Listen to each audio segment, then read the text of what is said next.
But so here we have something else that's pretty interesting. We always talk about antibiotic resistance and AI, and again, we come together here, uh, and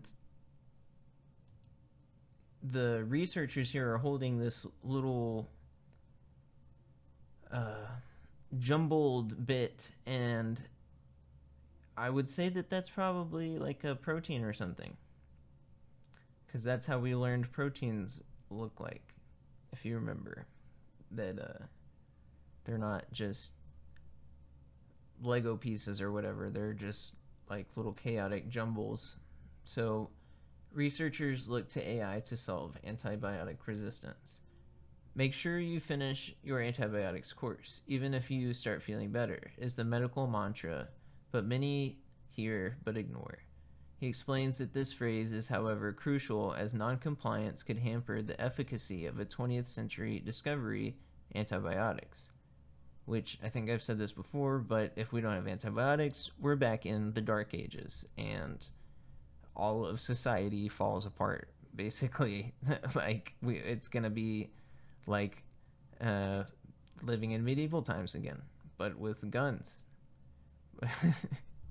But in recent decades, this has led to the rise of drug resistant bacteria, a growing global health crisis causing approximately 4.9 million deaths per year and threatens to make even more common infections deadly.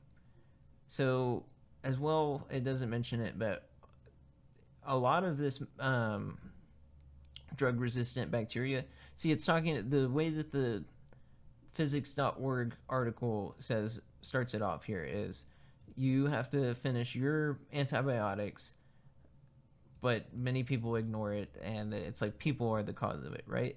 Which I'm sure that there are a lot of people that do that and that people are a part of this problem. However, the majority of drug resistant bacteria and irresponsible use of antibiotics is in the industrial agriculture system. So I just had to say that it's like corporations are the ones that are mainly have the percentage of to blame here. And I feel like nobody wants to say that. They always try to shift it back onto the person, like an individual thing. Like it's the I mean, and in a way it is. I mean, people do need to take their medicine whenever they get it or whatever. That is a thing, and I do know people that don't. So like they have a point, but my point is that that's the people that are doing that is a very small fraction compared to the billions of animals being pumped with preventative antibiotics. You're not supposed to use antibiotics preventatively, but these corporations do, and they're not saying anything about it here. So what? It frustrates me that we have mainstream media that will not call out the corporations, probably because they're corporate media. So that's why we have to have like social, or I mean, not social media literacy, like media literacy, so that we can splice and dice these news articles and see their bias and see where they're coming from and like the truth behind it. Because unless it's somebody, like a citizen journalist that's out there on the street, it's hard to know and who to trust and what news like places to trust, because they all have a spin or whatever. But there are still a few journalists out there that are good, and it's important to find those. And even if you have to cut through the BS, it is still good to keep up with science news and stuff like that. So it's kind of what we're doing, even if we're cutting through it. I just had to point all of that out. So with traditional methods, it takes around 6 years to develop new preclinical drug candidates to treat infections, and process is incredibly painstaking and expensive.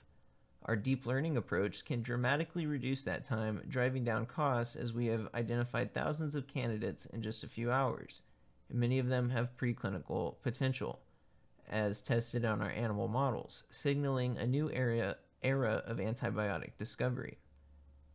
These latest findings build on methods De La Fuente has been working on since his arrival in Pennsylvania in 2019. Can machines be used to accelerate antibiotic discovery by mining the world's biological information?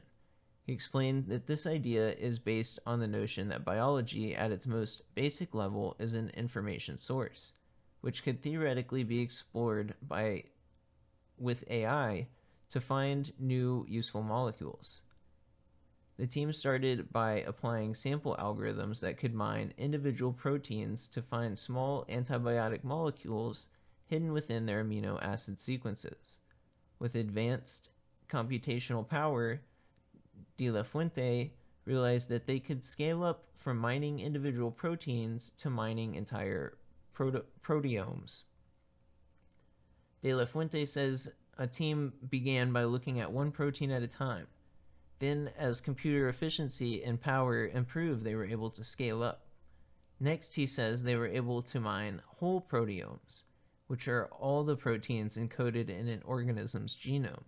And this led us to discovering thousands of new antimicrobial molecules in the human proteome and later in the proteomes of ancient hominids like Neanderthal and Denisovians. Then we challenged ourselves to mine all extinct organisms known to science. The team developed what they call molecular de-extinction, which involves the revival of ancient molecules with potential therapeutic properties that have been extinct. And it brought back the discovery of therapeutic molecules in ancient organisms' genomes. They hypothesized that many of the molecules they are finding may play a role in host immunity throughout evolution. The idea culminated in a separate paper published in the Journal of Cell, for which he and his team conducted an extensive analysis of 87,920 genomes from specific microbes and 63,410 microbial genome mixes from environmental samples worldwide. This research identified 863,498 novel candidate antimicrobial peptides with more than 90% previously undescribed. Wow, that's a lot. And in recent Nature Biomedical Engineering paper, the team developed a powerful deep learning model called antibiotic peptide de-extinction, APEX, which can sample hundreds of proteomes across evolutionary history, helping identify the best antibiotic candidates from various organisms, including woolly mammoth, straight-tusked elephants, ancient sea cows, and extinct giant elk. Marcelo de Torosian Torres, co-first author of the study and postdoctoral researcher in the De La Fuente lab, says the team started building Apex by creating highly standardized data sets to train it with, which has been missing in the literature. It's surprising because there are so many data sets out there and researchers will use multiple sets, assuming all the samples were collected in a very systematic, consistent way. But that is not always the case. And Apex is probably the biggest, largest data set of the kind. AI will only be successful in a field as complex and chaotic as biology if we have high-quality data sets, De La Fuente says. We realized this many years ago and have been working hard to create data sets that can be used to train our organisms. The researchers note that Apex did a markedly better job of predicting activity than benchmark models, which it was able to mine through 10,311,899 peptides and identify 37,176 sequences with predicted broad spectrum antimicrobial activity, including 11,035 sequences not found in extant organisms. I don't know if that meant to be extinct or extant. Some of these showed effectiveness in preclinical mouse models of infection. It is a vital step as it moves these candidates closer to potential clinical trials and eventual therapeutic use. In addition, most of these archaic peptides have a new mechanism of action by depolarizing the cell membrane of a bacteria, a unique way of targeting them that hints at a new paradigm of infectious disease control. So that's really interesting. Depolarizing the cell membrane of a bacteria. Altogether, the computational work performed in De La Fuente lab in the past 5 years has dramatically accelerated the ability to discover new antibiotics. What used to take many years of painstaking work with traditional methods can now be done in just a few hours with AI.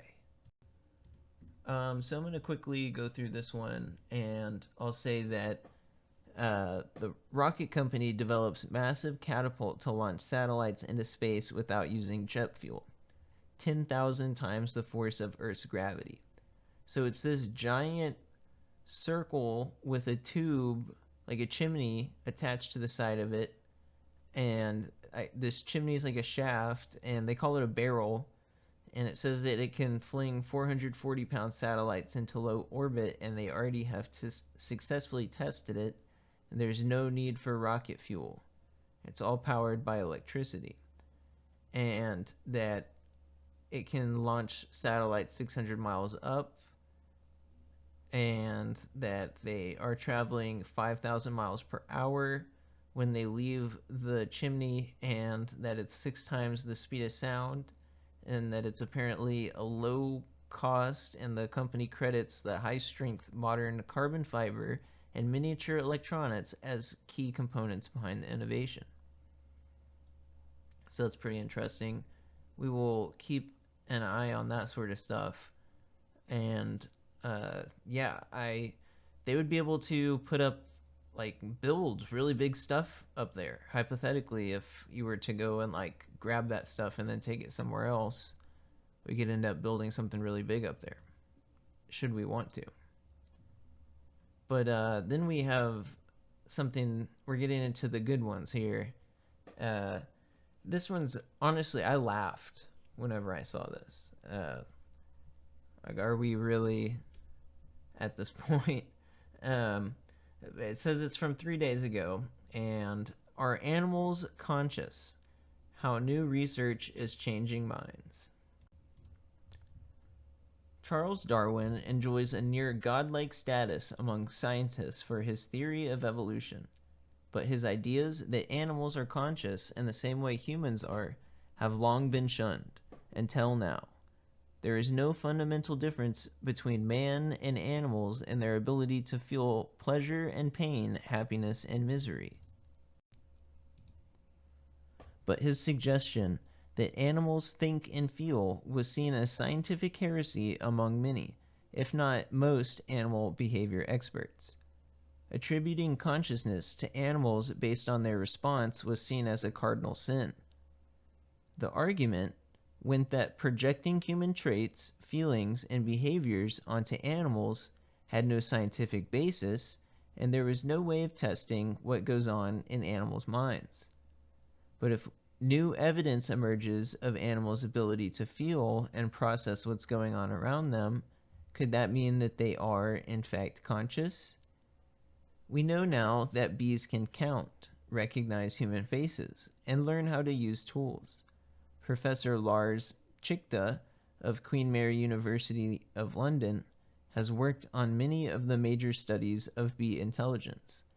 If bees are intelligent, maybe they can think and maybe feel something, which are the building blocks of consciousness. Professor Chichta's experiment showed that bees would modify the behavior following a traumatic incident and seemed to be able to play rolling small wooden balls, which, as he says, they appeared to enjoy as an activity. I didn't know that bees could play. It's interesting. These results have persuaded one of the most influential and respected scientists in animal research to make this strong, stark, and contentious statement. Given all the evidence that is on the table, it is quite likely that bees are conscious, he said. It isn't just bees. Many say that it is now time to think again. With the emergence of new evidence, they say, marks a sea change in thinking on the science of animal consciousness. They include Professor Jonathan Birch of London School of Economics. We have research from different fields starting to dare to ask questions about animal consciousness and explicitly think about how their research might be relevant to those questions. And they have a picture here. It says, octopus discovered to avoid pain and seek out pain relief in experiments. Cuttlefish. And they say octopus is one of the smartest animals on Earth, if not the smartest animal on Earth, like other than us, allegedly. Which is kind of funny. Cuttlefish. Remember details of specific past events, including how they experienced them. Crayfish. Display anxiety-like states when given mild electric shock, but were calmed on receiving anti-anxiety drugs. Crabs. Overcome their aversion to bright light if they have experienced an electric shock in a dark area, weighing up the intensity of the shock and the brightness of the light. Anyone looking for a eureka moment will be disappointed. Instead, a steady growth of evidence for a rethink has led to murmurings among the researchers involved. Now many want a change in scientific thinking in the field. What has been discovered may not amount to a conclusive proof of animal consciousness, but taken together is enough to suggest that there is a realistic possibility that animals are capable of consciousness, according to Professor Birch. I'm like biting my tongue here, but I feel like this is so obvious. This applies not only to what are known as higher animals, such as apes and dolphins, who have reached a more advanced stage of development than other animals. It also applies to simpler creatures, such as snakes, octopuses, crabs, bees, and possibly even fruit flies, according to the group, who wanted funding for more research to determine whether animals are conscious, and if so, what extent. But if you're wondering what we even mean by consciousness, you're not alone. It's something scientists can't even agree on. An early effort came in the 17th century by the French philosopher René Descartes, who said, "I think, therefore I am." He added that language is not the only certain sign of thought hidden in a body. But those statements have muddied the waters for far too long. According to Professor Anil Seth of Sussex University, who has been wrestling with the definition of consciousness for much of his professional career. That's a wild statement. This guy, just this one guy, there's probably many of them, wrestling with the definition of consciousness for his entire career, or much of his career. That's like something you really have to take in there. And they call it an unholy trinity. I'm not really sure why they would go with that line of talking. I mean, maybe that's something he's talking about, a reference that I don't know about. But it says, this unholy trinity of language, intelligence, and consciousness goes all the way back to Descartes, he told BBC, with a degree of an annoyance at the lack of questioning of this approach until recently. The unholy trinity is at the core of movement called behaviorism, which emerged in the early 20th century. It says that thoughts and feelings cannot be measured by scientific methods, and so should be ignored when analyzing behavior. Many animal behavior experts were schooled in this view, but it is beginning to make way for a less human-centered approach. Because we see these things through a human lens, we tend to associate consciousness with language and intelligence. Just because they go together in us doesn't mean that they go together in general. And then they have another picture here. Cleaner wrasse fish recognize themselves in a mirror, indicating a degree of self-awareness.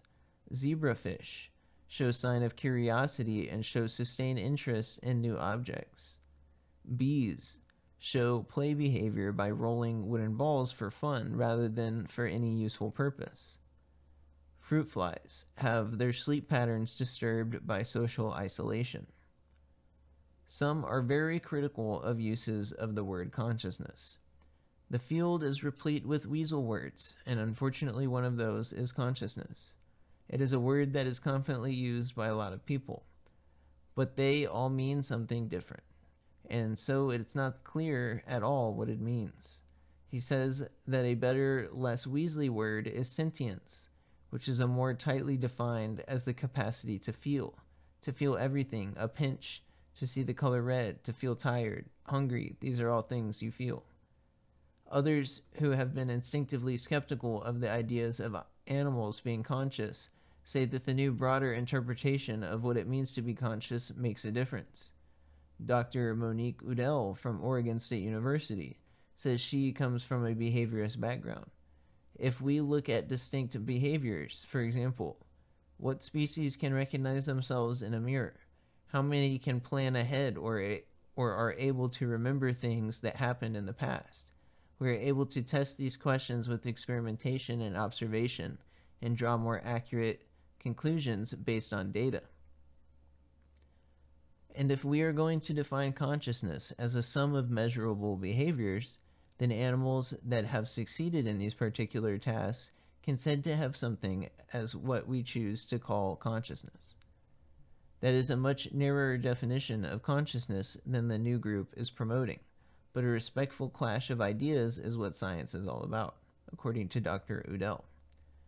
Having people who take ideas with a grain of salt and cast critical eye is important, because if we don't come at these questions in different ways, then it's going to be a lot harder of a progress. But what next? Some say far more animals need to be studied for the possibility of consciousness than is currently the case. Right now, most of the science is being done on humans and monkeys. We are making the job much harder than it needs to be because we are not learning about the consciousness in its most basic form. A professor of philosophy specializing in animal minds at York University, Toronto. Professor Andrews and many others believe that research on humans and monkeys is the study of higher level consciousness, exhibiting the ability to communicate and feel complex emotions, whereas an octopus or snake may have a more basic level of consciousness that we are ignoring by not investigating. Professor Andrews was among the prime movers of New York Declaration on Animal Consciousness, signed earlier this year, which has so far been signed by 286 researchers. The short paragraph declaration states that it is irresponsible to ignore the possibility of animal consciousness. We should consider welfare risks and use the evidence to inform our responses to these risks. Chris McGee is from Understanding Animal Research, a UK body backed by research organizations and companies that undertake animal experiments. He says animals are already assumed to be conscious when it comes to whether to conduct experiments on them, and says UK regulations require that experiments should be conducted only if the benefits to medical research outweigh the suffering. There is enough evidence for us to have precautionary approach. But there's also a lot we don't know, including about decapod crustaceans such as crabs, lobster, fish, crayfish, shrimp. We don't know very much about their lived experience or even basic things like at what point which they die. And this is important because we need to set the rules to protect them either in the lab or in the wild. A government review led by Professor Birch in 2021 assessed 300 scientific studies on the sentience of decapods and cephalopods, which include octopus, squid, and cuttlefish. Professor Birch's team found that there was strong evidence that these creatures were sentient and that they could experience feelings of pain, pleasure, thirst, hunger, warmth, joy, comfort, and excitement. The conclusions led to the government including these creatures into its Animal Welfare Sentience Act in 2022. Issues related to octopus and crab welfare have been neglected. The emerging science should encourage society to take these issues a bit more seriously. There are millions of different types of animals, and precious little research that has been carried out on how they experience the world. We know a bit about bees, and other researchers have shown indications of conscious behavior in cockroaches and even in fruit flies. But there are many other experiments to be done involving so many other animals. It is a field of study that modern-day heretics who have signed the New York Declaration claim has been neglected, even ridiculed. Their approach to say the unsayable and risk sanction is nothing new. Around the same time that Rene Descartes was saying, "I think, therefore I am," the Catholic Church found the Italian astronomer Galileo Galilei vehemently suspect of heresy for suggesting that the Earth was not the center of the universe. It was a shift in thinking that opened our eyes to a truer, richer picture of the universe and our place in it. Shifting ourselves from the center of the universe the second time may well do the same for our understanding of ourselves, as well as other living things whom we share the planet.